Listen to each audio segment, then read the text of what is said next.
la France a déclassé certains dossiers secrets sur le président algérien Abdelaziz Bouteflika, notamment des rapports des services secrets, qui qualifient l'ancien ministre algérien des Affaires étrangères de personnage dénué de scrupules et de Machiavel imbu de lui-même et corrompu, selon un article de l'OBS paru mardi 26 février.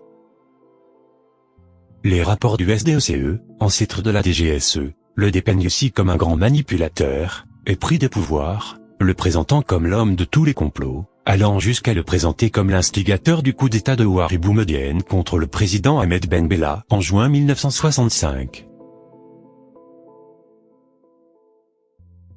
Selon les différents rapports du SDECE et de l'ambassade de France à Alger, Abdelaziz Bouteflika aurait senti sa fin à la tête de la diplomatie algérienne après des tentatives de son écartement de la part du président Ben Bella qui avait, auparavant, évincé son chef de cabinet Abdelatif Rahal. C'est ce qui l'a amené à entraîner le chef d'état-major Ouari Boumedienne dans un mouvement qui aboutira au putsch contre le président de l'époque, toujours selon le L'Obs, qui fait savoir que dans les tortueux arcanes du pouvoir algérien, Abdelaziz Bouteflika a réussi à éliminer tous ses rivaux. Selon le ministère français des Affaires étrangères, Abdelaziz Bouteflika et l'ancien ministre de l'Intérieur, Ahmed Medgori, ont réussi à écarter l'épouse même du président Boumedienne. Comment Bouteflika a-t-il pu écarter Anissa Boumedienne ? En instrumentalisant ses réseaux diplomatiques, notamment ceux de Paris, impliqués dans des achats douteux de la première dame. Des factures pour l'achat de bijoux à Paris auraient été transmises par le canal de l'ambassade algérienne à Paris, est-il écrit dans les rapports français de l'époque. Les archives déclassées vont jusqu'à soupçonner Abdelaziz Bouteflika d'être derrière certains assassinats politiques de l'époque, comme celui du chef historique Karim Belkacem, tué en 1970 en Allemagne. À un certain moment de l'histoire de la jeune nation algérienne, Abdelaziz Bouteflika était vu comme un potentiel allié, lui qui continuait comme tous les Algériens à considérer l'Algérie comme la fille spirituelle de la France et qui a fini par traiter le président cubain Fidel Castro de fou furieux, selon les dires de l'ancien ministre Louis de Guiringaud. Le jeune farfelu d'autrefois a fait place à un homme politique qui croit vraiment à la coopération entre son pays et la France. Bouteflika a grandement évolué, affirmait une note du SDECE de septembre 1965.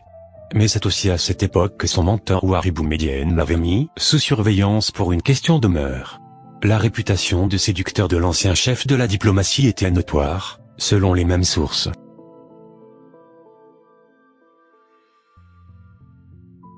Les services diplomatiques de la France et ses services secrets évoqueront également l'écartement de Bouteflika à la mort de Ouari Boumedienne en décembre 1978, le qualifiant de seul grand vaincu de la transition.